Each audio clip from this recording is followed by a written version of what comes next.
Yes, my favorite person tuning up there. We got him. I don't know. The problem is how to get rid of him.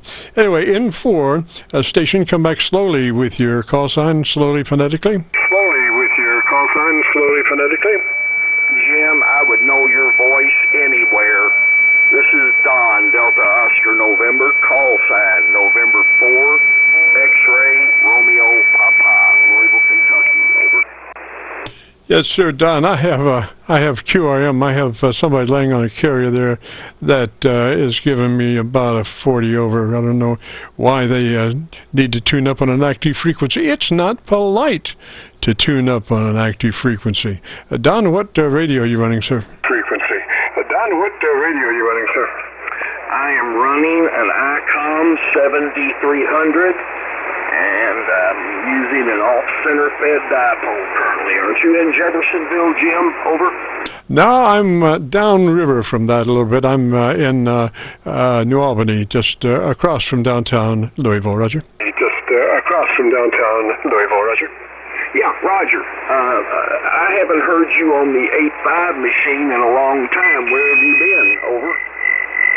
Well, I don't know. It's been coming and going, doing the best I can. You know, we've really been pretty busy here with a lot of different stuff that's going on, and we're about to catch up, and hopefully, you know, I won't be quite as derelict on the 850, Roger. Derelict on the 850, Roger. Roger. Well, I would know your voice anywhere. That beautiful broadcast voice of yours. I haven't talked to you in a long time. But anyway, just put up an off-center fed dipole, Jim. And running 100, well, about 100 watts. And this 7, at the antenna, over. I just went to my local antenna, Don. Gosh, you just blew me away. So why don't you come back and we'll get a nicer recording now that I'm on my local antenna. Why don't you tell me the best thing you like about your radio? Oh, gosh, Jim, let's see. The best thing I like about the ICOM 7300, I guess, would be the simplicity of use. Very simple radio to use. Not so simple to master, but pretty simple radio to use. Get it out of the box, hook it up to a power supply, hook up an antenna to it, you're on the air. That would be the best thing I could say about the radio. It's compact. It's just a very nice radio. I've had numerous rigs, but I think this one may be the one that I like most of all. Over. Roger, Roger. Sounds really good. Now, just to check a couple of things on our setup procedure. First is to engage your compressor there at about a 3. It's a token amount. You'll never hear it on the air, but it helps to get our modulation index up where we wind up with it at the end. So compressor on and add a 3, Roger. Roger. I just turned the compressor down from 5 to 3. Is that any better? Yes, sir. 3, well, actually, 3 will give you the same thing as 6 without the suck up between words. You know, if you're talking about just the activation of the compressor activity on the word, a 3 will do as well as a 6 without sucking up between the words. So once we have the compressor on and at a 3, move to our ALC with mic gain in hand, and as you speak fairly rapidly, 100, 200, 300, adjust your mic gain until your ALC is running mid-scale to 2/3. And we speak fairly quick cadence to get that ALC meter up so we can see what it's doing. So mic gain control, manipulation to give that ALC meter mid-scale to 2/3 activity. Roger? Roger on that. The mic gain currently, Jim, is set at 98%. And by the way, you're running about between 30 and 40 over here, Jim. Are you on a 7300 over? No. This is a vintage radio that's been pretty highly modified. This is a Yaesu 990 that's been pretty highly modified coming and going, and it does great frequency response on receive down to up to 100 cycles. Roger? Roger. Well, it sounds really good, and when I was tuning across the band, I heard that voice. I said, I know that guy. I know who that is. That's Jim in New Albany. And as soon as you said New Albany, yeah, it dawned on me that, yes, you are in New Albany.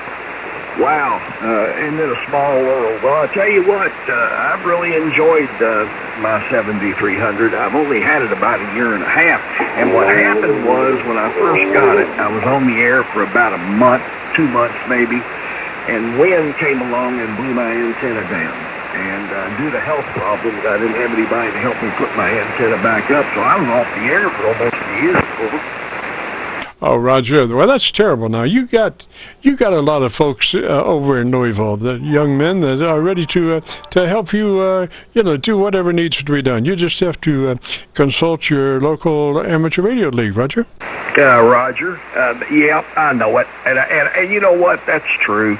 And I was just remiss in doing that. But wow, isn't it a small world? You know what? You really sound good on the air.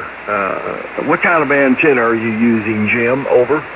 Well, I'll tell you, I've had a lot of antennas, but the antenna I'm running now and have been for the last 5 years on our Qso-Vlog net is a dipole, specially oriented dipole. One leg is broadside to Montreal, Canada, and the other leg is broadside to Miami, Florida. So, our mantra was when we were constructing our station was 20 over from Montreal to Miami with a hotspot through the Carolinas, and this antenna is definitely corresponding as planned. Roger?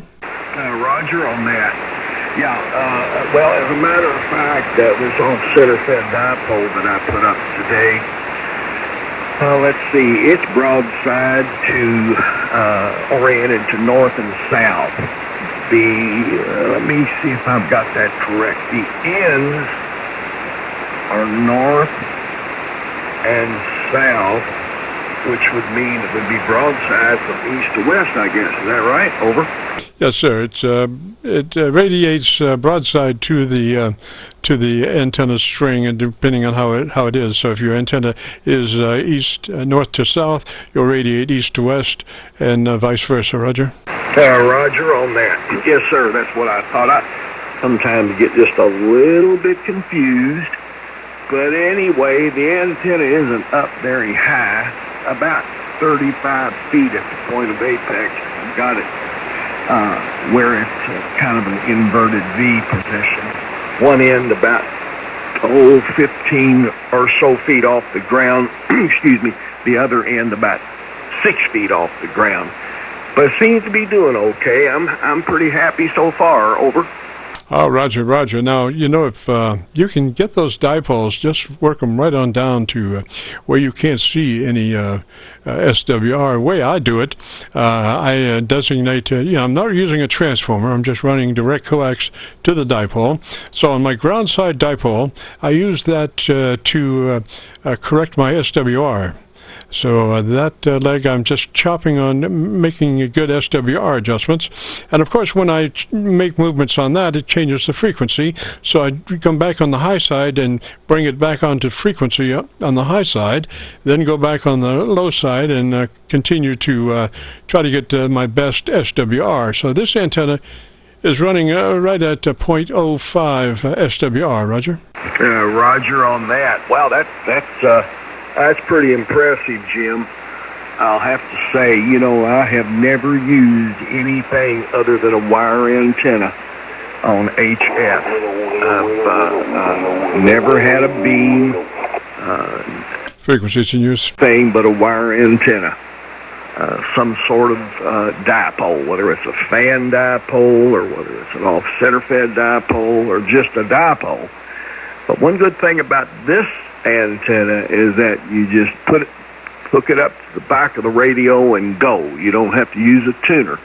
You can use the tuner on the radio, but you really don't need to. But it seems to be doing what I want it to do, and that makes me kind of happy because I haven't had much luck with antennas as of late. Have you got all your Christmas shopping done, Jim? Over.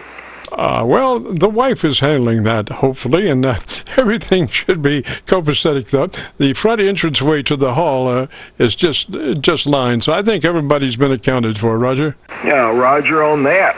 Well, that sounds like what we do here. My wife handles 95% of the, well, I should say even more than that, of the Christmas shopping for the family.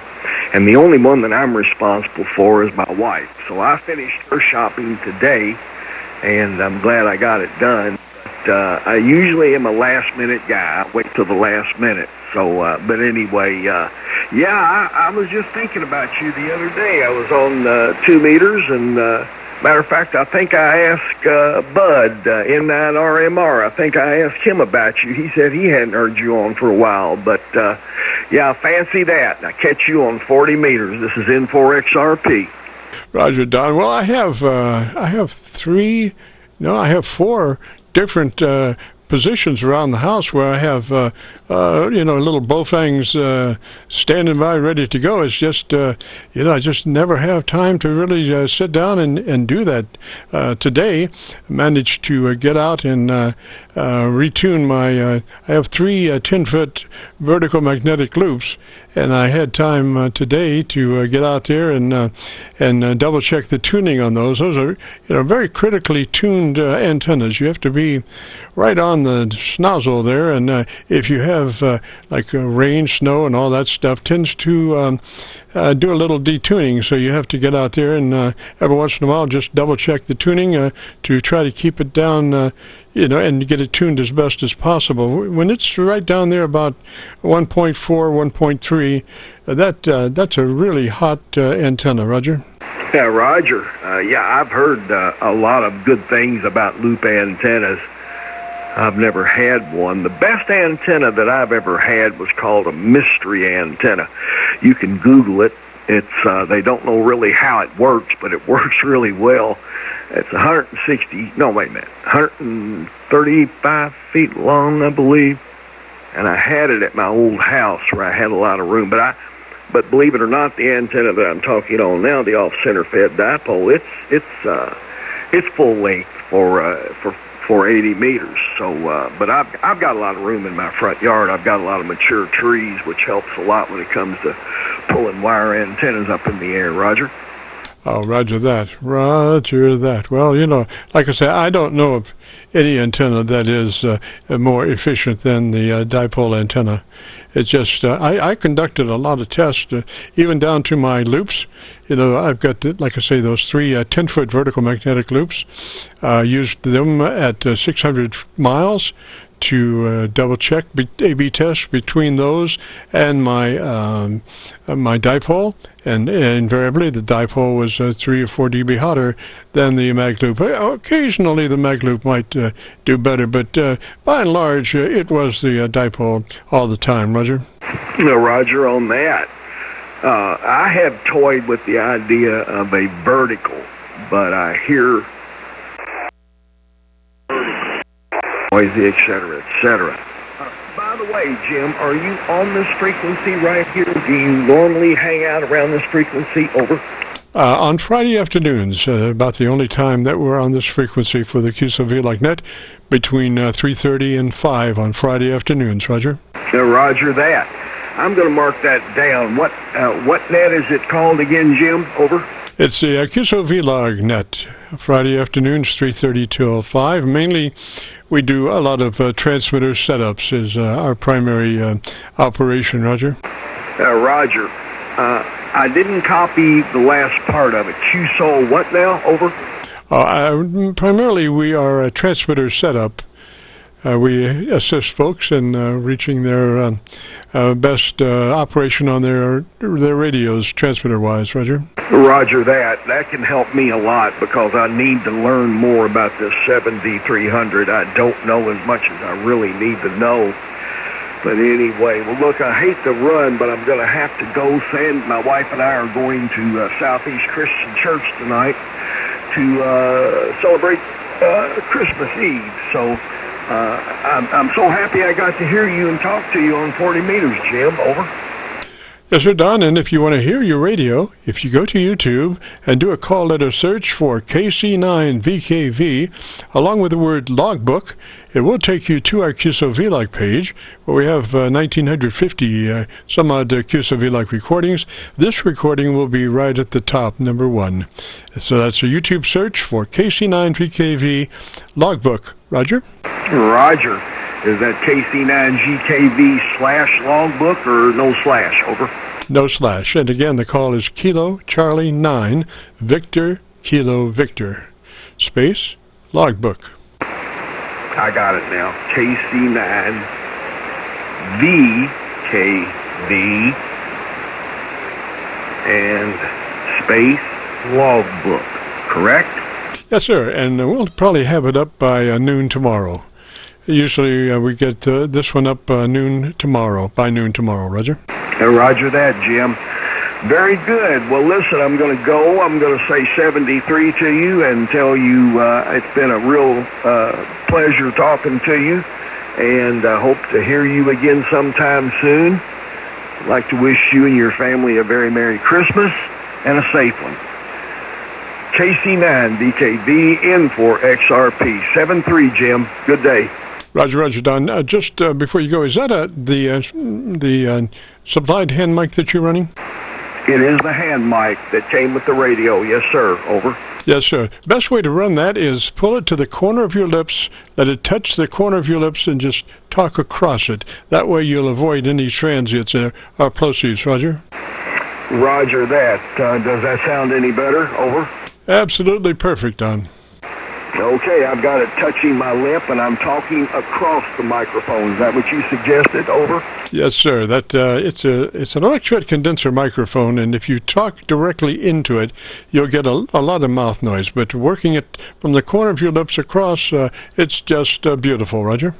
Roger that. I'm glad you told me that and made that suggestion. I will not forget it. I will continue to do so. All right, Jim. Best wishes. 73. And we'll do this again sometime soon. KC9VKV in New Albany, Indiana. This is N4XRP 73, Jim. Roger, Don. Merry Christmas, 73, sir, and thanks for dropping by. Maybe if you get a chance, join us next Friday. This is the Friday afternoon Qso-Vlog net, as we record live from 3:30 till 5. If you have a radio you want to check out, give me a shout.